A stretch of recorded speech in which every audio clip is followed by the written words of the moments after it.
জুলাই গণহত্যার বিচার নিশ্চিত করবে বিএনপি। জনগণের সরকার প্রতিষ্ঠার মাধ্যমে জুলাই শহীদদের ঋণ শোধ করতে চায়। প্রতিটি পরিবারের সম্মানজনক পুনর্বাসন ও নিরাপদ ভবিষ্যৎ নিশ্চিত করতে হবে। কোনো ইস্যুতে ফ্যাসিবাদী বিরোধী রাজনৈতিক দলগুলোর মধ্যে অনৈক্য মনে হলেও আমি দৃঢ়ভাবে বিশ্বাস করি জাতীয় স্বার্থে আমরা সবাই এক। ফ্যাসিবাদ মুক্ত নতুন বাংলাদেশ গড়ায় জুলাই অভ্যুত্থানের মর্মবাণী বললেন প্রধান উপদেষ্টা। মাসব্যাপী কর্মসূচি উদ্বোধন। পতিত স্বৈরাচার এখনো ভারতে বসে ষড়যন্ত্র করছে বললেন নাহিদ ইসলাম। শহীদ আবু সাইদের কবর জিয়ারত। স্বৈরাচার বিদায় করে জাতিকে মুক্ত করাই জুলাই বিপ্লবের সফলতা বলছে জামাত। সংস্কার ছাড়া নির্বাচন না মানার ঘোষণা। কুষ্টিয়ার পদ্মা নদীতে তীব্র ভাঙন, বিলীন হচ্ছে ফসলি জমি, হুমকির মুখে বসত ভিটা, শিক্ষা প্রতিষ্ঠান সহ বিভিন্ন স্থাপনা। ইরানের সাথে 60 দিনের যুদ্ধবিরতিতে সম্মত ইসরায়েল, জানালেন ট্রাম্প। গাজা আগ্রাসনে আরও তীব্র করেছে ইসরায়েল। এবং কলম্বোয় 3 ম্যাচ সিরিজের প্রথম ওয়ানডেতে আজ শ্রীলঙ্কার মুখোমুখি বাংলাদেশ। ম্যাচ শুরু বাংলাদেশ সময় বিকেল 3টায়। দেখছিলেন সংবাদ শিরোনাম। সংবাদ সকালে আপনাদের সঙ্গে আছি আমি মনা সাদাত। এবার বিস্তারিত। জুলাই অভ্যুত্থানে শহীদদের রাষ্ট্রীয় স্বীকৃতি নিশ্চিত করতে হবে উল্লেখ করে ঐক্য ধরে রেখে গণতন্ত্রকে প্রাতিষ্ঠানিক রূপ দেওয়ার সুযোগকে দ্রুত বাস্তবায়নের আহ্বান জানিয়েছেন বিএনপির চেয়ারপারসন খালেদা জিয়া। আর দলটির ভারপ্রাপ্ত চেয়ারম্যান তারেক রহমান বাংলাদেশের বর্তমান বাস্তবতায় সংখ্যানুপাতিক নির্বাচনের প্রস্তাব পুনর্বিবেচনা করতে রাজনৈতিক দলগুলোর প্রতি আহ্বান জানিয়েছেন। নিত্য নতুন ইস্যু সামনে নিয়ে এলে ষড়যন্ত্রকারীরা মাথা চাড়া দেওয়ার সুযোগ পাবে বলেও মনে করেন তিনি। বিস্তারিত সাইফুল রিপনের প্রতিবেদনে। জুলাই আগস্ট অভ্যুত্থানের শোক ও বিজয়ের প্রথম বর্ষপূর্তিতে বাংলাদেশ চীন মৈত্রী সম্মেলন কেন্দ্রে বিএনপি আয়োজিত আলোচনা সভা ও আন্দোলনে শহীদদের পরিবারের স্বজনদের সম্মাননা প্রদানের বিশেষ অনুষ্ঠানে যোগ দেন দেশের বিভিন্ন রাজনৈতিক দলের নেতারা। শহীদ পরিবারের স্বজনদের হাতে সম্মাননা তুলে দেন দলের মহাসচিব মির্জা ফখরুল ইসলাম আলমগীর ও জুলাই অভ্যুত্থান বর্ষপূর্তি পালন কমিটির আহ্বায়ক রুহুল কবির রিজভী। প্রধান অতিথির বক্তব্যে ভিডিও বার্তায় বিএনপি চেয়ারপারসন খালেদা জিয়া গণতান্ত্রিক আন্দোলনে শহীদদের প্রতি গভীর শ্রদ্ধা জানিয়ে দ্রুত বিচারের দাবি জানান। গুম, খুন, বিচার, বহির্ভূত হত্যার শিকার যারা হয়েছেন তাদের তালিকা প্রস্তুত করতে হবে। দ্রুত বিচারের ব্যবস্থা ও রাষ্ট্রীয় স্বীকৃতি নিশ্চিত করতে হবে। প্রতিটি পরিবারের সম্মানজনক পুনর্বাসন ও নিরাপদ ভবিষ্যৎ নিশ্চিত করতে হবে। নতুন দেশ গড়ার সুযোগ কাজে লাগানোর তাগিদ দেন বিএনপি চেয়ারপারসন। সর্বোপরি বাংলাদেশের স্বাধীনতা সার্বভৌমত্বকে রক্ষা করতে হবে। যে কোনো মূল্যে ঐক্য বজায় রাখতে হবে। আসুন আমরা সবাই মিলে শহীদ জিয়ার স্বপ্নকে বাস্তবায়িত করি কোটি মানুষের নতুন বাংলাদেশের নির্মাণের স্বপ্নকে। উদ্বোধনী বক্তব্যে দলের ভারপ্রাপ্ত চেয়ারম্যান বিভিন্ন ইস্যুতে মতানৈক্য থাকলেও স্বাধীনতা ও সার্বভৌমত্বের ক্ষেত্রে রাজনৈতিক দলগুলোকে ঐক্যবদ্ধ থাকার আহ্বান জানান। প্রতিটি রাজনৈতিক দলের নিজস্ব দৃষ্টিভঙ্গি এবং কর্মসূচিগত পার্থক্যের কারণে কোনো ইস্যুতে ফ্যাসিবাদী বিরোধী রাজনৈতিক দলগুলোর মধ্যে অনৈক্য মনে হলেও আমি দৃঢ়ভাবে বিশ্বাস করি জাতীয় স্বার্থে আমরা সবাই এক। জাতীয় ইস্যুতে জাতীয় স্বার্থে ঐক্যমত থাকাটাই সবচেয়ে বেশি জরুরি। রাজনৈতিক দলগুলোর সংখ্যানুপাতিক নির্বাচনের প্রস্তাব পুনর্বিবেচনার আহ্বানও জানান তারেক রহমান। সংখ্যানুপাতিক নির্বাচনী ব্যবস্থার আড়ালে পুনরায় দেশের রাজনীতিতে নিজেদের অজান্তেই পতিত পরাজিত পলাতক ফ্যাসিস্ট অপশক্তির পুনর্বাসনের পথ সুগম করে দেওয়া হচ্ছে কিনা এই বিষয়টিও আমাদের প্রত্যেকের অত্যন্ত সিরিয়াসলি ভাবা দরকার। নিত্য নতুন ইস্যু যদি আমরা সামনে নিয়ে আসতে থাকি এর সুযোগে ষড়যন্ত্রকারীরা আবারও মাথা চাড়া দেওয়ার সুযোগ পাবে। তারেক রহমান বলেন, শর্তের তালিকা না বাড়িয়ে শহীদদের চেতনায় বাংলাদেশকে উপলব্ধি করে প্রতিহিংসা বাদ দিয়ে শহীদদের আকাঙ্ক্ষিত দেশ গড়তে শুরু করতে হবে আলোর প্রতিযোগিতা, ভালোর প্রতিযোগিতা। শহীদদের কাঙ্ক্ষিত বাংলাদেশ প্রতিষ্ঠার জন্য শুরু হোক আলোর প্রতিযোগিতা, শুরু হোক ভালোর প্রতিযোগিতা। সাইফুল রিপন, দেশ টিভি, ঢাকা। বিগত সরকারের সময় বিরোধী নেতাকর্মীদের বড় ধরনের নির্যাতন নিপীড়নের শিকার হতে হয়েছে। বিএনপির আলোচনা সভায় কথা বলেন বিভিন্ন দলের নেতারা। নতুন বাংলাদেশ গঠনে ফ্যাসিবাদ বিরোধী শক্তির মধ্যে একতা ধরে রাখার আহ্বান জানান তারা। আরো জানাচ্ছেন আলী আক্কাস আকাশ। বছর ঘুরে আবার ফিরে এসেছে জুলাই। ঘরে ফেরা হয়নি শত সহস্র জুলাই যোদ্ধার। ঘরে ফেরেনি বিগত 16 বছরে গুম খুনের শিকার হওয়া ভিন্ন দল ও মতের শত শত মানুষ। তাদের স্মরণে বিএনপি আয়োজন করে গণঅভ্যুত্থান 2024 জাতীয় ঐক্য ও গণতান্ত্রিক অভিযাত্রা শীর্ষক আলোচনা সভা ও শহীদ পরিবারের সম্মানে বিশেষ অনুষ্ঠান। অনুষ্ঠানে অংশ নেয় জুলাই শহীদ পরিবার, বিগত 16 বছরে গুম খুনের শিকার হওয়া পরিবারের সদস্য সহ বিভিন্ন রাজনৈতিক দলের নেতাকর্মীরা। বিপ্লবী ওয়ার্কার্স পার্টির সাধারণ সম্পাদক কমরেড সাইফুল হক বলেন, এই উপমহাদেশে খুব কম বিরোধী দলের নেতাকর্মীদের দীর্ঘ সময়ের জন্য এত বড় নির্যাতন নিপীড়নের শিকার হতে হয়েছে। 60 লক্ষ মামলা, 1 কোটি মানুষ প্রায় 12 থেকে 15 বছর ঘর ছাড়া এবং তাদেরকে কোর্টের বারান্দায় তাদেরকে ঘোরাফেরা করতে হয়েছে। এ সময় বিএনপিকে ধন্যবাদ জানিয়ে আগামীর নতুন বাংলাদেশ গঠনে ফ্যাসিবাদ বিরোধী শক্তির মধ্যে একতা ধরে রাখার আহ্বান জানান বিভিন্ন দলের নেতারা। ফ্যাসিস্টদের বিদায় হয়েছে, কিন্তু ফ্যাসিবাদ বিলুপ্ত হয়নি। বাংলাদেশে গুমনামি, পাননামি, জবরদখল, হাইজ্যাক, গুমখুন এই পদ্ধতিতে যেতে চাই না, সেই ব্যাপারে ঐক্যবদ্ধ হতে চাই। তো আমাদের সবার একটা জায়গায় এক থাকতে হবে, কারণ সেটা হলো কি আওয়ামী লীগ যাতে আর রাজনীতিতে না আসতে পারে। জুলাই আগস্ট এক নতুন পরিণতি নিয়ে আসার জন্য আমাদের সামনে কর্তব্য রেখেছে। এই গণতান্ত্রিক ব্যবস্থা জাতিকে ঐক্যবদ্ধ রাখে। এ সময় গণহত্যার বিচার, জুলাই আহতদের সুচিকিৎসা এবং জুলাই মাসের মধ্যে জুলাই সনদ স্বাক্ষর করার আশাবাদ ব্যক্ত করেন রাজনৈতিক দলের নেতারা। আলী আক্কাস আকাশ, দেশ টিভি, ঢাকা।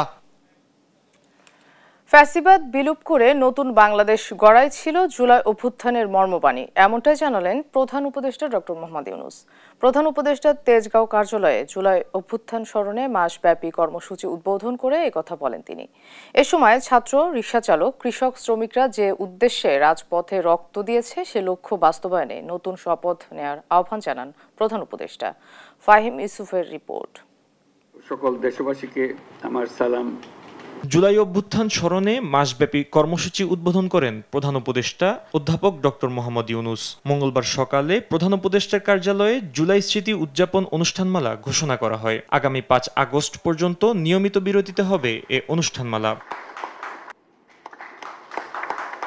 জুলাই আন্দোলনের মর্মবাণী ছিল ফ্যাসিবাদ বিলোপ করে নতুন বাংলাদেশ গঠন। উদ্বোধনী ভাষণে এ মন্তব্য করেন প্রধান উপদেষ্টা। বলেন, আর সে লক্ষ্য বাস্তবায়নে কাজ করছে সরকার। জুলাই ছিল দেশের গণতন্ত্র পুনরুদ্ধারের লড়াই, এক অমোঘ ডাক, এক জনতার জাগরণ। সেই আন্দোলনের মর্মবাণী ছিল ফ্যাসিবাদের বিলোপ করে নতুন বাংলাদেশ বিনির্মাণ, রাষ্ট্রকে জনগণের হাতে ফিরিয়ে দেওয়া। জুলাই আগস্ট অভ্যুত্থানে দেশের সব শ্রেণী পেশার মানুষের যে ঐক্য ছিল এ জুলাইয়ে তা আবারও সুসংহত করার আহ্বান জানান প্রধান উপদেষ্টা। বলেন, প্রতি বছর জুলাই আগস্ট অভ্যুত্থানকে উদযাপন করা হবে, যাতে 16 বছর অপেক্ষা করে স্বৈরাচার সরাতে না হয়। গত বছরের জুলাইয়ে দেশের সকল শ্রেণীর পেশা ও বয়সের মানুষের মধ্যে যে ঐক্য তৈরি হয়েছিল, আমরা চাই এই জুলাইয়ে সেই ঐক্য আবার সুসংহত হোক। আমাদের এই কর্মসূচির মূল লক্ষ্য জনগণকে গণতান্ত্রিক অধিকার সম্পর্কে সচেতন করা, রাজনৈতিক দায়বদ্ধতার দাবি জানানো এবং রক্তের বিনিময়ে পাওয়া সংস্কারের এই সুযোগকে হারিয়ে না ফেলা।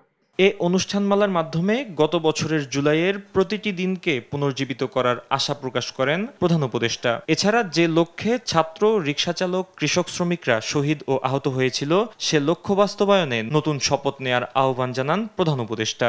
জুলাই গণ অভ্যুত্থান পুনরুত্থান কর্মসূচির উদ্বোধন ঘোষণা করছি। ফাহিম ইউসুফ, দেশ টিভি, ঢাকা। রংপুরের পুত্রবধূ নামক কালনাগিনীর বিচার না হওয়া পর্যন্ত আবু সাইদের আত্মা শান্তি পাবে না বলে মন্তব্য করেছেন এনসিপি সদস্য সচিব আক্তার হোসেন। সন্ধ্যায় ডিসি মোড়ে পথসভায় এ কথা বলেন তিনি। এর আগে গাইবান্ধার পথসভায় এনসিপির আহ্বায়ক নাহিদ ইসলাম বলেন, পতিত স্বৈরাচার এখনও ভারতে বসে ষড়যন্ত্র করছে। কেউ যদি মনে করে একটি দলকে সরিয়ে আরেকটি দল ক্ষমতায় বসবে, ছাত্র জনতা তা মেনে নেবে না। রংপুর ও গাইবান্ধা থেকে পাঠানো আলিমুজ্জামান সাফওয়ানের রিপোর্ট, জানাচ্ছেন মাহবুব তামিম। মঙ্গলবার দুপুরে এনসিপির আহ্বায়ক নাহিদ ইসলাম ও আখতার হোসেনের নেতৃত্বে জুলাই পদযাত্রায় অংশ নেন শীর্ষস্থানীয় নেতারা। গাইবান্ধার সাদুল্লাপুর উপজেলায় পথসভার মধ্য দিয়ে শুরু হয় আনুষ্ঠানিক কার্যক্রম। পরে গাইবান্ধা শহরের শহীদ মিনার এলাকায় পথসভায় বক্তব্য দেন এনসিপির আহ্বায়ক নাহিদ ইসলাম। বলেন, পতিত স্বৈরাচার এখনো ভারতে বসে ষড়যন্ত্র করছে। কেউ যদি মনে করে একটি দলকে সরিয়ে আরেকটি দল ক্ষমতায় বসবে, ছাত্র জনতা তা মেনে নেবে না। নতুন বাংলাদেশের জন্য যে সংস্কার, রাষ্ট্রের মৌলিক সংস্কারের মধ্য দিয়ে নির্বাচনে যেতে হবে। শুধুমাত্র ক্ষমতার পরিবর্তনের জন্য এক দলকে সরিয়ে আরেক দলকে বসানোর জন্য কেউ রক্ত দেয় নাই, কেউ গণ অভ্যুত্থান করে নাই। এই নতুন বাংলাদেশে আমরা চাঁদাবাজি, দুর্নীতি, লুটপাট, দখলদারিত্বের আর কোনো সুযোগ দিব না। এদিন বিকেলে শহীদ আবু সাইদ চত্বর থেকে রংপুরের পথসভা শুরু করে এনসিপি। এ সময় তারা পদযাত্রা করে রংপুর শহরের বিভিন্ন গুরুত্বপূর্ণ মোড় প্রদক্ষিণ করেন।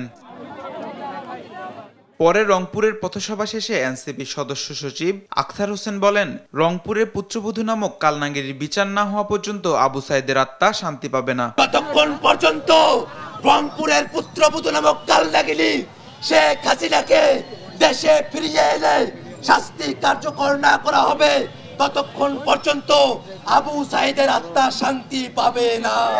এর আগে সকালে শহীদ আবু সাইদের কবর জিয়ারতের মধ্য দিয়ে আনুষ্ঠানিক পদযাত্রা শুরু করে এনসিপি। মাহবুব তামিম, দেশ টিভি, ঢাকা। জুলাইয়ের চেতনাকে বিভিন্নভাবে বানচালের চেষ্টা হচ্ছে বলে অভিযোগ করেছে বৈষম্য বিরোধী ছাত্র আন্দোলন। কেন্দ্রীয় শহীদ মিনারে নতুন কমিটির আত্মপ্রকাশ অনুষ্ঠানে অবিলম্বে জুলাই ঘোষণাপত্র দাবি করে মৌলিক সংস্কারের রাজনৈতিক দলের পাশাপাশি জনগণের মতামত নেওয়ার দাবি জানান নেতারা। এদিকে ফ্যাসিবাদ মুক্ত গণমাধ্যম, শেখ হাসিনার বিচার এবং জুলাই সনদ ও ঘোষণাপত্র বাস্তবায়নের দাবিতে মার্চ ফর জুলাই রিভাইভস কর্মসূচি পালন করেছে জুলাই ঐক্য। আরও জানাচ্ছেন নাইম আফসান। জুলাইয়ের প্রথম দিন থেকেই যাত্রা শুরু করল বৈষম্য বিরোধী ছাত্র আন্দোলনের নতুন কমিটি। কেন্দ্রীয় শহীদ মিনারে খসড়া ইস্তেহার ও ভবিষ্যৎ কর্মপদ্ধতি ঘোষণা করে নবনির্বাচিত কমিটির নেতারা। তারা বলেন, জুলাই আন্দোলন কোনো একক দলের মাধ্যমে হয়নি। জুলাইকে বিভিন্নভাবে বানচালের চেষ্টা করা হচ্ছে। এই দেশের জনগণের ঐতিহাসিক যে অর্জন রয়েছে জুলাইয়ের মধ্য দিয়ে, সেটা আত্মসাৎ করে দেওয়ার দীর্ঘদিনের আত্মসাৎ করে ফেলার যে চেষ্টা, ঘৃণ্য চেষ্টা, সেটি চলমান রয়েছে। অবিলম্বে জুলাই ঘোষণাপত্র জারি করে বর্তমান সরকারের কার্যক্রমকে ক্রান্তিকালীন কর্মকাণ্ড হিসেবেও ঘোষণা দিতে হবে। মৌলিক সংস্কারে শুধু রাজনৈতিক দল নয়, জনগণের মতামত নেওয়ারও দাবিও জানান নেতারা। এক দফার ঘোষণায় এই শহীদ মিনার থেকে গিয়েছে এবং শহীদ এবং আহতদের রক্তের বিনিময়ে যেহেতু নতুন গভর্নমেন্ট রচিত হয়েছে, যারা তখন মাজলুম ছিল তারা এখন যেহেতু হলো গিয়া ক্ষমতার দোরগোড়া চলে এসেছে, তাদেরকে বলবো শহীদের রক্তের সাথে এই অমর্যাদাটা আপনারা করবেন না। এদিকে ফ্যাসিবাদমুক্ত গণমাধ্যম, গণহত্যাকারী শেখ হাসিনার বিচার এবং জুলাই সনদ ও ঘোষণাপত্র বাস্তবায়নের দাবিতে জাতীয় প্রেস ক্লাব থেকে শাহবাগ পর্যন্ত মার্চ ফর জুলাই রিভাইভস কর্মসূচি পালন করছে জুলাই ঐক্য। এ সময় জুলাই বিপ্লবকে সাংবিধানিক স্বীকৃতি, গণতন্ত্র, নাগরিক অধিকার এবং মুক্ত গণমাধ্যম প্রতিষ্ঠায় জনগণের সক্রিয় অংশগ্রহণের নিশ্চিতের দাবিও জানান তারা। জুলাই ঘোষণাপত্রের নামে যদি একটা নাম কাস্তে ঘোষণা দিয়ে ছেলে ভুলানোর চেষ্টা করা হয়, এই ধরনের তামাশা ছাত্র জনতা মেনে নেবেন না। পদযাত্রা শেষে 1 জুলাই থেকে 36 জুলাই পর্যন্ত ধারাবাহিক কর্মসূচি ঘোষণা করে সংগঠনটি। এখন তারা দায়িত্বশীল জায়গায় থাকে। নাইম আফসান, দেশ টিভি, ঢাকা। সংস্কারবিহীন নির্বাচন জামায়াতে ইসলামী গ্রহণ করবে না বলে জানিয়েছেন দলটির নায়েবে আমির ডক্টর সৈয়দ আব্দুল্লাহ মোহাম্মদ তাহের। বলেন, আগামী নির্বাচন প্রত্যাশা অনুযায়ী না হলে ফের রাস্তায় নামবে মানুষ। জুলাই গণঅভ্যুত্থানের বর্ষপূর্তিতে মাসব্যাপী কর্মসূচির অংশ হিসেবে আন্দোলনের শহীদ ও আহতদের জন্য আয়োজিত দোয়া অনুষ্ঠানে এসব কথা বলেন তিনি। ডক্টর তাহের বলেন, সংস্কার ও বিচার দৃশ্যমান না হওয়ায় অনেকে জুলাইয়ের সফলতা নিয়ে শঙ্কিত। তবে জুলাই ব্যর্থ হয়েছে এটা বলার সময় আসেনি। জুলাই বিপ্লব নানা রাজনৈতিক দলগুলোকে এক মঞ্চে এনেছে উল্লেখ করে তিনি বলেন, স্বৈরাচারকে বিদায় করে মানুষকে মুক্ত করাই জুলাইয়ের আন্দোলনের সফলতা। আগামী নির্বাচনে কে ক্ষমতায় যাবে এটা কি নির্ধারিত হয়েছে? তাহলে যারা এটা বলতে চান যে আমরাই যাব, তাহলে বোঝা গেল ওরা হাসিনা মার্কার একটা নির্বাচন করার চিন্তা করতেছে। রাজধানী টিকাটুলিতে মামুন প্লাজায় কেমিক্যাল গুদামে আগুন লাগার ঘটনা ঘটেছে। পরে ফায়ার সার্ভিসের 1.5 ঘন্টার চেষ্টায় আগুন নিয়ন্ত্রণে এসেছে। আজ বুধবার ভোর 5:30টার দিকে ভবনটিতে আগুন লাগে বলে জানিয়েছেন ফায়ার সার্ভিস। জানায়, মামুন প্লাজার 3 তলায় অগ্নিকাণ্ডের খবর পেয়ে ঘটনাস্থলে যায় ফায়ার সার্ভিস। প্রথমে 5টি ইউনিট ঘটনাস্থলে পৌঁছায়, তারপর আরও 2টি ইউনিট সেখানে যুক্ত হয়। প্রায় 1.5 ঘন্টার চেষ্টায় সকাল 7টার দিকে আগুন নিয়ন্ত্রণে আসে। ফায়ার সার্ভিস জানায়, বড় কোনো ধরনের ক্ষয়ক্ষতির খবর পাওয়া যায়নি।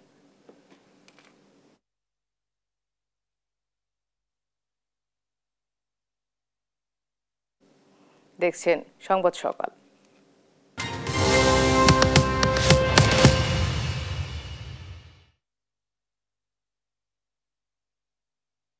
জুলাই অভ্যুত্থানে নিহতদের পরিবারে এখনো চলছে শোকের মাতম। শেষবার প্রিয়জনের কোনো স্মৃতি ছুঁয়ে দেখার আকুতি নিয়ে বেঁচে আছেন গণকবরে দাফন হওয়া অনেকের পরিবারের সদস্যরা। এমনই এক শহীদ উত্তরার প্রাইভেট কার চালক মোহাম্মদ আসাদুল্লাহ। 19 জুলাই উত্তরার ক্রিসেন্ট হাসপাতালের সামনে স্থানীয় সংসদ সদস্যের লোকেরা গুলি করলে লুটিয়ে পড়েন সেখানে। বেওয়ারিশ হিসেবে দাফনের প্রায় 1 মাস পর শনাক্ত করে তার পরিবার। 1 বছরেও দৃশ্যমান বিচার না হওয়ায় ক্ষোভ জানান পরিবারের সদস্যরা। হাসান আল মাহমুদের রিপোর্ট।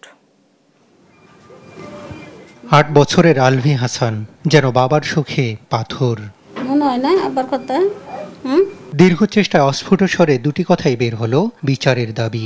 যারা আমার বাবাকে মেরে ফেলেছে তাদের বিচার। একই অবস্থা জুলাই অভ্যুত্থানে শহীদ আসাদুল্লাহর মা 70 আয়েশা খাতুনের। গেল বছর 19 জুলাই গুলিবিদ্ধ হওয়ার কয়েক ঘন্টা আগে মাকে জড়িয়ে বিদায় নিয়েছিলেন পেশায় গাড়ি চালক আসাদুল্লাহ। তবে সন্তানের মৃতদেহটিও শেষবার ছুঁয়ে দেখতে না পারার আক্ষেপের কান্নায় শুকিয়ে গেছে চোখ। আমার পোলায় যখন গুলি খাইছিল তো একটা দারোয়ানে দেখছিল, দেখবার ওই ভিডিও করে রাখছি। পরে আমার পোলা একটা বোন পাতাইছিল, আমার মায়ের নাই বোন পাতাইছে, আবার ওই 7 নম্বর সেক্টর 2 নম্বর উড়ে গেছে, কে লাগে জানি। ওর সাইকেলটা দেখছে বাসায়, দেখলা পরে কইছে জিজ্ঞাসা যে ভাই সাইকেলটাকে, সাইকেলটা একটা লোক এনে গুলি খাইছিল, গুলি খাইয়ে এনে পড়ছিল ওর সাইকেল। হাস্যোজ্জ্বল আসাদুল্লাহ এখন পুরো পরিবারের কাছে শুধুই ছবি। 19 জুলাই গুলিবিদ্ধ হওয়ার পর উত্তরার ক্রিসেন্ট হাসপাতাল, এরপর 22 জুলাই পর্যন্ত ঢাকা মেডিকেলে চিকিৎসাধীন থাকলেও কোনো খোঁজ পায়নি পরিবার। পোস্টমর্টেম শেষে 24 জুলাই দাফন হয় বেওয়ারিশ হিসেবে। 24 তারিখে দাফন দিছে, পরে যায় কইছে, পরে কবরস্থানে নিয়ে গেছে। মনে হয় 108টা কবর হয়েছে। তারা কইতাছে যে 1 লগে 8টা কবর, এনে আমরা তো মুখ খুলে দিই না, তনে কাফন করে দিছে, আমরা জানাজা পড়ায় দাফন করছি।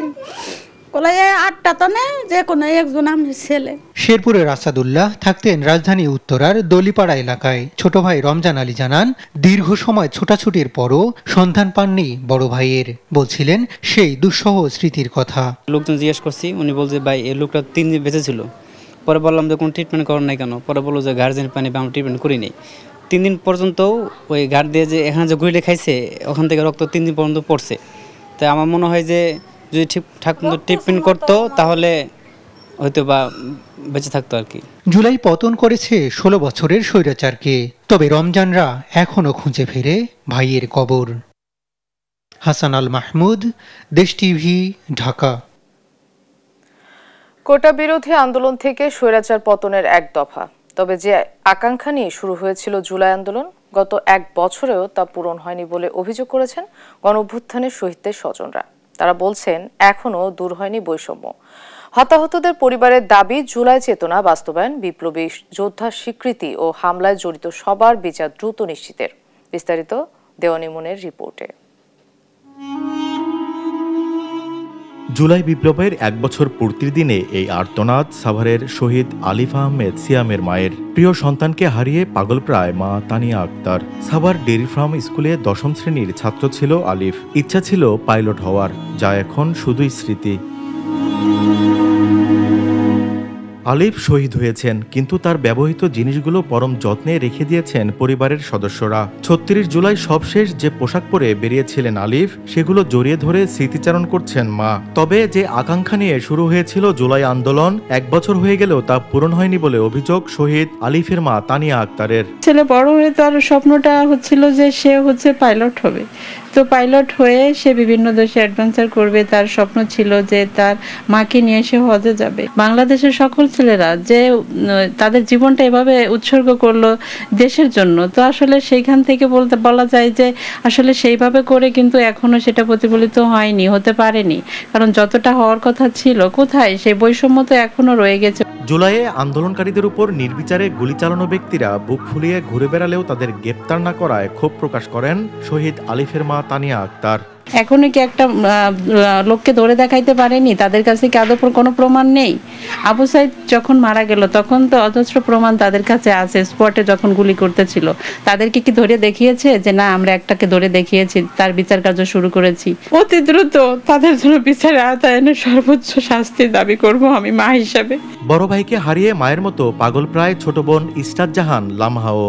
সরকারের কাছে তারও একটাই চাওয়া, ভাই হত্যার বিচার। জানি আমার ভাইকে আমি দেখতে না পেলে আমার ভাইয়া সবসময় আমার সাথে আছে, সে আমাকে এখনো ভালোবাসে। আমি তাকে দেখতে পাই না ঠিকই, কিন্তু সে সবসময় আমার আশেপাশে থাকে, আমি সেটা অনুভব করতে পারি। আমি যখন টেবিলে পড়তে বসতাম তখন আমার ভাইয়া আমার সঙ্গে পড়তে বসতো। আমি কিছু না বুঝলে আমার ভাইয়া আমাকে সেটা সুন্দরভাবে বুঝিয়ে দেওয়ার চেষ্টা করতো। আমার ভাইয়ের সঙ্গে আমার মজা, খুনসুটি সবকিছুই আমি এখনো আমার মনে পড়ে, আমার জীবনের স্মৃতি হয়ে রয়ে গেছে। শহীদ আলিফের পরিবারের এখন একটাই দাবি, মৃত্যুর আগে সন্তান হত্যার বিচার দেখে যেতে চান তারা। দেওয়ানিমন, দেশ টিভি, সাভার। দেখছেন সংবাদ সকাল। চট্টগ্রামে র‍্যাব ৭-এর অভিযানে উদ্ধার হয়েছে ১০,০০০-এরও বেশি অবৈধ সিম কার্ড ও বিপুল পরিমাণ ভিওআইপি সরঞ্জাম। মঙ্গলবার মধ্যরাতে এই অভিযান পরিচালনা করা হয়। র‍্যাব জানায়, আধুনিক প্রযুক্তির সহায়তায় একটি সংঘবদ্ধ চক্র দীর্ঘদিন ধরে আন্তর্জাতিক কল টার্মিনেশন করে আসছিল, যার ফলে সরকার প্রতি মাসে লক্ষাধিক টাকা রাজস্ব হারাচ্ছিল। অভিযানে গ্রেফতার করা হয়েছে কয়েকজন প্রযুক্তি বিশেষজ্ঞ ও ব্যবসায়ীকে। র্যাবের তথ্য মতে উদ্ধার হওয়া সিমগুলোর অধিকাংশই ভুয়া জাতীয় পরিচয়পত্র ব্যবহার করে নিবন্ধন করা হয়েছিল। গ্রেফতারকৃতদের বিরুদ্ধে আইনানুগ প্রক্রিয়া চলমান রয়েছে। পানি বাড়ার সাথে সাথে কুষ্টিয়ার পদ্মা নদীতে দেখা দিয়েছে তীব্র ভাঙন। পদ্মার আগ্রাসী রূপে প্রতিনিয়তই বিলীন হচ্ছে শত শত বিঘা ফসলি জমি। হুমকির মুখে পড়েছে বসতভিটা, শিক্ষা প্রতিষ্ঠান সহ সরকারি বেসরকারি বিভিন্ন স্থাপনা। চরম আতঙ্কে আর অনিশ্চয়তায় দিন কাটাচ্ছে নদীপাড়ের মানুষ। শেষ সম্বলটুকু বাঁচাতে মানববন্ধন সহ বিভিন্ন কর্মসূচি করেও মিলছে না কোনো প্রতিকার। তবে পানি উন্নয়ন বোর্ডের কর্মকর্তারা বলছেন, ভাঙন প্রতিরোধে দ্রুতই নেওয়া হবে ব্যবস্থা। নাহিদ হাসান তিতাসের রিপোর্ট। গত এক সপ্তাহ ধরে পানি বাড়ার সাথে সাথে কুষ্টিয়ার ভেড়ামারা উপজেলার বাহিরচর ইউনিয়নের ৬ কিলোমিটার এলাকায় পদ্মা নদীতে দেখা দিয়েছে তীব্র ভাঙন। প্রতিনিয়তই নদীগর্ভে বিলীন হচ্ছে শত শত বিঘা ফসলি জমি। হুমকির মুখে পড়েছে বসতভিটা, শিক্ষা প্রতিষ্ঠান সহ সরকারি বেসরকারি বিভিন্ন স্থাপনা। শেষ সম্বলটুকু হারানোর ভয়ে চরম আতঙ্ক আর অনিশ্চয়তায় দিন কাটাচ্ছে নদীপাড়ের মানুষ। মাঠা জমি জায়গা তো সবই ভাঙি চলে গিয়েছে। এখন যেটুক আছে বাড়ির আছে ওই বাড়িটুকাতে তখন ভাঙি চলে যায়। তখন ধন সকলি বেটা সকলি কোন জায়গায় দেয় নুকাবো, মাথা দেবো। এখন আমরা ৭-৮ হাজার মানুষের বসবাস এই ৫টা গ্রামের। এই গ্রামের মানুষ যদি আপাতত এই আগামী 7 দিনের ভিতরে জিও ব্যাগ দিয়ে এই ভাঙন প্রতিরোধ করতে হবে। আমি সপ্তাহ চলে গেছে, শুধু বসত বাড়িটুকু আছে, এটুকু বাঁচানোর জন্য আমরা মানববন্ধনে এখানে দাঁড়াইছি। কৃষিপ্রধান এ অঞ্চলের অধিকাংশ ফসলি জমি বিলীন হয়েছে নদীগর্ভে, ভিটে বাড়িও পড়েছে পদ্মার আগ্রাসনের মুখে। শেষ সম্বলটুকু বাঁচাতে মানববন্ধন সহ বিভিন্ন কর্মসূচি করেও মিলছে না কোনো প্রতিকার। তাই নদী ভাঙন রোধে সরকারের কাছে দ্রুত ব্যবস্থা নেওয়ার দাবি তাদের। যে জমি জায়গা ছিল সব নদীগর্ভে চলে গেছে, এখন ভিটেটুকু আসছে, সে ভিটেটুকুর আশায় টিকায় রাখার জন্য এ সরকারকে আমরা বর্তমান সরকারকে বলছি যে আপনার আকুল আবেদন, আপনি আমাদের দিকে একটু চান। আমাদের আবাদি জমি তো সব ভেঙে গেছে, এখন শুধু বাড়িটুকু আছে। তো যদি এক সপ্তাহের ভিতরে যদি এই বাধার ব্যবস্থা না করে, জিও ব্যাগ যদি না দেয়, ইউনো মহোদয় ছাড়া তো আমাদের আর কোনো উপায় নাই। পানি উন্নয়ন বোর্ডের কর্মকর্তারা বলছেন, ইতিমধ্যেই ভাঙন কবলিত এলাকা পরিদর্শন করে ঊর্ধ্বতন কর্তৃপক্ষকে অবহিত করেছেন তারা। অনুমতি পেলেই শুরু হবে কাজ। স্থানগুলো ইতিপূর্বে চিহ্নিত করছি এবং এই বিষয়ে আমরা জরুরি পদক্ষেপ গ্রহণ করার জন্য ঊর্ধ্বতন কর্তৃপক্ষের কাছে এই বিষয়ে আমরা আসলে পত্র প্রেরণ করছি এবং ঊর্ধ্বতন কর্তৃপক্ষের অনুমতি পেলে আমরা এই কাজগুলো বাস্তবায়ন করব। ঊর্ধ্বতন কর্তৃপক্ষের অনুমতি পেলে সমস্ত প্রকার প্রসিডিউর মেনটেন করে আমরা 1 বা 2 দিনের মধ্যে জিও ব্যাগের কাজ শুরু করতে পারব। শুধু আশ্বাস নয়, পদ্মার ভাঙন রোধে দ্রুতই পদক্ষেপ নেবে সরকার, এমনটাই প্রত্যাশা নদীপাড়ের মানুষের। নাইদা সান্তিতাস, দেশ টিভি, কুষ্টিয়া। অভিভাবকহীন অবস্থায় চলছে ময়মনসিংহের institute of health technology IHT। মাত্র 2 জন অতিথি শিক্ষক আর 1 জন অফিস সহায়ক দিয়ে কোনোভাবে চলছে এই সরকারি প্রতিষ্ঠানের কার্যক্রম। ক্যাম্পাস জুড়ে আগাছায় বেড়েছে সাপ আতঙ্ক, নিরাপত্তার অভাবে ঘটছে চুরি। এমন বাস্তবতায় 3টি ব্যাচের 156 জন শিক্ষার্থী 7 দফা দাবিতে আন্দোলনে নেমেছেন। ইলিয়াস আহমেদের পাঠানো তথ্য ছবিতে জানাচ্ছেন অঙ্কন চৌধুরী। প্রায় 41 কোটি টাকা ব্যয়ে 2022 সালে ময়মনসিংহের মাসকান্দায় নির্মিত হয় institute of health technology IHT। রয়েছে 4 তলা একাডেমিক ভবন, আবাসিক হল ও কর্মকর্তা কর্মচারীদের আবাসন। কিন্তু 2 বছরেও এখনো নিয়োগ হয়নি একজন পূর্ণাঙ্গ শিক্ষক বা কর্মকর্তা। ফলে শিক্ষার্থীদের পড়াশোনা যেমন ব্যাহত হচ্ছে, তেমনি অব্যবহত ক্যাম্পাস জঙ্গলে পরিণত হয়েছে। এতে জানলার গ্রিল কেটে চুরি হচ্ছে যন্ত্রাংশ, ব্যবহারিক ক্লাসের জন্য বরাদ্দ উপকরণও পড়ে আছে পকেটবন্দিভাবে। এই অবস্থায় ভবিষ্যতের অনিশ্চয়তায় ভুগছে শিক্ষার্থীরা। আমরা কোনো সিকিউরিটি পাচ্ছি না, আছে আমাদের কোনো ক্লাস হচ্ছে, কোনো শিক্ষক নেই আমাদের। তো সরকার রাষ্ট্রের কাছে আমাদের একটাই কথা, যদি আমাদের ক্লাসই না হয়, কোনো শিক্ষকই না হয়, তাহলে প্রতিষ্ঠান কেন করছে? 22টা ক্যাম্পাস যেভাবে চলে, সরকারি 22টা ক্যাম্পাস হয়, ওইভাবে চলবো। না হলে তালা লাগাই দেখ, আমাদেরকে অন্য 5 জন 20 জন করে অন্য IHT-তে ট্রান্সফার করে দেখ। 3-4 বছর পর আমাদের কোর্সের মেয়াদই শেষ হয়ে যাবে। এখন আমরা ফার্স্ট ইয়ারে শেষ করতে পারিনি, তো সেক্ষেত্রে আমাদের ভবিষ্যৎ অনেক অন্ধকার। এখন পর্যন্ত এখানে কোনো শিক্ষক তো নাই, কোনো অধ্যক্ষও নাই, আমাদের কোনো ক্লাস তো হয় না, এমনকি পর্যাপ্ত নিরাপত্তার ব্যবস্থা নাই। আমাদের ভবিষ্যৎ কোথায়? আমরা এত স্বপ্ন, এত আশা নিয়ে যে আমরা ভর্তি হলাম, সেই আশা কি আমাদের বৃথা যাবে? শিক্ষক সংকটের পাশাপাশি উপকরণ না থাকায় শিক্ষার্থীরা ব্যবহারিক ক্লাসে পিছিয়ে পড়ছেন বলে জানান সহকারী অধ্যাপক। শিক্ষক নিয়োগ করা হোক, আর হলো যে ব্যবহারিক যেটা সেরকম ব্যবস্থা নেওয়া হোক। যে ময়মনসিংহ মেডিকেল কলেজে যদি স্টুডেন্টদেরকে নিয়ে যে দেখানো হয় প্র্যাকটিক্যালি, সেটাও একটা ওরকম ব্যবস্থা নেওয়া হোক, সেটাও আমি চাই। শিক্ষার্থীদের অনিশ্চিত জীবন রুখতে সরকারি একমাত্র ভরসা বলে জানান সাবেকই অধ্যক্ষ। আমি মনে করি সরকারেরই অনেক দায়িত্ব তাদের হাতে, তাদের সিকিউরিটি, তারা এখানে ভর্তি হয়েছে। অনিশ্চয়তা থেকে অচিরেই আশা করি যে গভর্নমেন্ট তাদেরকে মুক্তি দেবে। দ্রুত শিক্ষক নিয়োগ সহ সংকট নিরসনে উদ্যোগ দেখতে চান শিক্ষার্থীরা। নিউজ ডেস্ক, দেশ টিভি। দেখছেন সংবাদ সকাল। গাজায় 60 দিনের যুদ্ধবিরতির শর্তে সম্মতি জানিয়েছে ইসরায়েল। বুধবার সামাজিক যোগাযোগ মাধ্যম ট্রুথ সোশ্যালে তথ্যটি নিশ্চিত করেন মার্কিন প্রেসিডেন্ট ডোনাল্ড ট্রাম্প। সেখানে তিনি বলেন, 60 দিনের যুদ্ধবিরতি চূড়ান্ত করতে ইসরায়েল প্রয়োজনীয় শর্তে রাজি হয়েছে। এ সময়ে যুদ্ধ স্থায়ীভাবে বন্ধে ওয়াশিংটন সব পক্ষের সঙ্গে কাজ করবে। একই সঙ্গে ফিলিস্তিনের স্বাধীনতাকামী সংগঠন হামাস প্রস্তাবটি মেনে নেবে বলে আশাবাদী মার্কিন প্রেসিডেন্ট। প্রস্তাবটি তারা গ্রহণ না করলে খারাপ হবে বলে জানান তিনি। এছাড়াও যুদ্ধবিরতির আলোচনার মাঝেই গাজায় ইসরায়েলি আগ্রাসনে প্রাণ হারিয়েছেন অন্তত 109 জন ফিলিস্তিনি। 24 ঘন্টা বিতর্কের পর যুক্তরাষ্ট্রের উচ্চকক্ষ সিনেটের অনুমোদন পেয়েছে কর ও ব্যয় সংক্রান্ত ট্রাম্পের বহুল কাঙ্ক্ষিত ডোমেস্টিক বিল। মঙ্গলবার বিলটির পক্ষে ভোট টানতে বেশ চাপের মুখে পড়ে রিপাবলিকান আইন প্রণেতাদের। ডেমোক্র্যাটদের সঙ্গে দুই রিপাবলিকান আইন প্রণেতার ভোট যুক্ত হলে তৈরি হয় অস্থিরতা। বিলের পক্ষে বিপক্ষে সমান 50 ভোট পড়ায় নিজের টাই ব্রেকিং ভোট দেন মার্কিন ভাইস প্রেসিডেন্ট জেডি ভান্স। এতেই বিলটি পাশ করতে বাধ্য হয় উচ্চকক্ষ।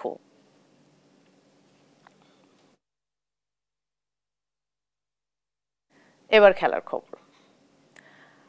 কলম্বোয় 3 ম্যাচ সিরিজের প্রথম ম্যাচে বুধবার স্বাগতিক শ্রীলঙ্কার বিপক্ষে মাঠে নামবে বাংলাদেশ। টেস্টের ব্যর্থতা ভুলে সাদা বলের নতুন চ্যালেঞ্জের সামনে টাইগাররা।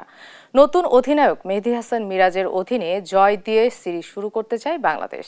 অন্যদিকে লঙ্কানরা চায় টেস্টের ভালো পারফরমেন্স ওয়ানডেতেও ধরে রাখতে। বাংলাদেশ সময় বিকেল 3টায় শুরু হবে ম্যাচটি। রিফাত আঞ্জুমের রিপোর্ট। কলম্বোয় টেস্ট সিরিজের ব্যর্থতা ভুলে এবার নতুন চ্যালেঞ্জের সামনে বাংলাদেশ। শ্রীলঙ্কার বিপক্ষে সাদা বলের 50 ওভারের চ্যালেঞ্জ সামলাতে হবে টিম টাইগার্সকে। প্রায় 18 বছর পর পরিপূর্ণ পঞ্চপাণ্ডব ছাড়াই ওয়ানডেতে মাঠে নামবে বাংলাদেশ।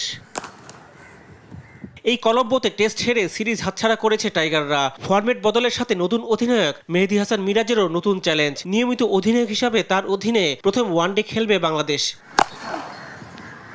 এই ফরম্যাটে বাংলাদেশ বেশ ভালো দল ছিল, তবে বর্তমানে বাংলাদেশের অবস্থান বেশ নাজুক। র্যাঙ্কিংয়ে আবারও আগের মতো 10 নম্বরে নেমে গেছে। লঙ্কানদের বিপক্ষেও তাই কঠিন পরীক্ষার মুখে পড়তে হবে। সবশেষ চ্যাম্পিয়ন্স ট্রফিতে টাইগারদের পারফরমেন্স ছিল যাচ্ছে তাই। বিশেষ করে ব্যাটারদের অবস্থা ছিল করুণ। টপ অর্ডারে কেউই নিয়মিত রান পাননি। 2 ম্যাচ হেরে চ্যাম্পিয়ন্স ট্রফি থেকে খালি হাতে ফিরেছিল বাংলাদেশ। শান্ত হৃদয় তানজিদদের জন্য থাকবে বাড়তি চ্যালেঞ্জ। বোলাররা কিছুটা নিয়ন্ত্রিত বোলিংয়ে আশা দেখাচ্ছেন। পেস বিভাগে হাসান মাহমুদ, তাসকিন আহমেদ, তানজিম সাকিব, নাহিদ রানা, মুস্তাফিজুর রহমানের পাশাপাশি স্পিন বিভাগে রিশাদ হোসাইন, মেহেদী মিরাজ, তানভীর ইসলাম আশা দেখাচ্ছেন দলকে। ব্যাটাররা ঠিকভাবে দায়িত্ব পালন করলে বাংলাদেশ ভালো কিছুর আশা করতে পারে। Rifat Anjum, Desh TV, sports desk. AFC নারী এশিয়ান কাপ বাছাই গ্রুপ পর্বে গুরুত্বপূর্ণ দ্বিতীয় ম্যাচে বুধবার মাঠে নামবে বাংলাদেশ। নারী দলের প্রতিপক্ষ স্বাগতিক মায়ানমার। দুই দলই প্রথম ম্যাচে বড় ব্যবধানে জিতেছে। বাংলাদেশ মাঠে নামবে স্বাগতিকদের হারিয়ে গ্রুপের শীর্ষস্থানে উঠতে। অন্যদিকে মায়ানমার চাইবে বাংলাদেশকে হারিয়ে শীর্ষস্থান ধরে রাখতে। বাংলাদেশ সময় সন্ধ্যা 7টায় শুরু হবে ম্যাচটি। রিফাত আঞ্জুমের রিপোর্ট। এএফসি নারী এশিয়ান কাপ বাছাই পর্বের প্রথম ম্যাচে বড় জয় দিয়ে শুরু করেছে বাংলাদেশ। সি গ্রুপে এবার তাদের প্রতিপক্ষ স্বাগতিক মায়ানমার। ম্যাচটি বাংলাদেশ নারী দলের জন্য বেশ গুরুত্বপূর্ণ। প্রতি গ্রুপ থেকে শীর্ষ দল জায়গা পাবে মূল পর্বে। প্রথম ম্যাচে র্যাঙ্কিংয়ে 36 ধাপ এগিয়ে থাকা বাহরাইনকে 7-0 গোলে বিধ্বস্ত করেছিল তহুরার দল। মায়ানমারও তাদের প্রথম ম্যাচে তুর্কমেনিস্তানকে 8-0 গোলে হারিয়ে শীর্ষে রয়েছে। ফলে এই ম্যাচ জিতলে শীর্ষস্থানে উঠে আসবে বাংলাদেশ। বাহরাইনের বিপক্ষে দাপুটের জয় আত্মবিশ্বাস যোগাচ্ছে তহুরা, ঋতুপর্ণা চাকমা, মারিয়া মান্ডাদের। মায়ানমারের বিপক্ষেও এই ধারাবাহিকতা ধরে রাখতে চাইবে লাল সবুজের প্রতিনিধিরা। এগেইনস্টে কিভাবে খেলবো, কোচ যেভাবে চেয়েছে মেয়েরা ওইভাবে করার চেষ্টা করেছে এবং ভালো করেছে আলহামদুলিল্লাহ। এবং আমরা আশা করছি মেয়েরা আমাদের হতাশ করবে না ইনশাআল্লাহ। দলের মিডফিল্ড থেকে ফরওয়ার্ড সবাই বেশ ফুরফুরে মেজাজে রয়েছে। মায়ানমারকে হারিয়ে মূল পর্বে খেলা কাজটা সহজ করতেই মাঠে নামবেন তারা। আশা করছি একটা ভালো গেম হবে। আর আপনার দেশবাসীর কাছে চাওয়া থাকবে সেটা হচ্ছে আপনারা সবাই আমাদের জন্য আশীর্বাদ ও দোয়া করবেন। আমরা খুব ভালো ট্রেনিং করতেছি। আমাদের কোচে যেভাবে মাঠে ইনফরমেশন দিতেছে আমরা সেটাই করার চেষ্টা করতেছি। চাওয়া পূরণের কাজটা বেশ কঠিন করে তুলতে পারে মিয়ানমারের আক্রমণ ভাগ। তুর্কমেনিস্তানের জালে হ্যাট্রিক করেছিলেন উইন, জোড়া গোল করেছিলেন খিন মোমোতুন। বাহরাইন ম্যাচে পোস্টে অলস সময় কাটানো রূপনা চাকমাকে মুখোমুখি হতে হবে কঠিন পরীক্ষার। Rifat Anjum, Desh TV, sports desk. FIFA club বিশ্বকাপের কোয়ার্টার ফাইনালে উঠেছে Spanish giant Real Madrid. Italian club ইউভেন্টাসকে 1-0 গোলে হারিয়েছে তারা। ফ্লোরিডার হার্ড রক স্টেডিয়ামে শুরু থেকে আক্রমণ পাল্টা আক্রমণ জমে ওঠে ম্যাচ। 54 মিনিটে আলেকজান্ডার আরেন্ডেল পাস থেকে হেড করে রিয়ালকে এগিয়ে দেন গাঞ্জেলো তোরেস। গোল খেয়েও দমে যায়নি ইউভেন্টাস, তবে শেষ পর্যন্ত মরিয়া চেষ্টা করেও আর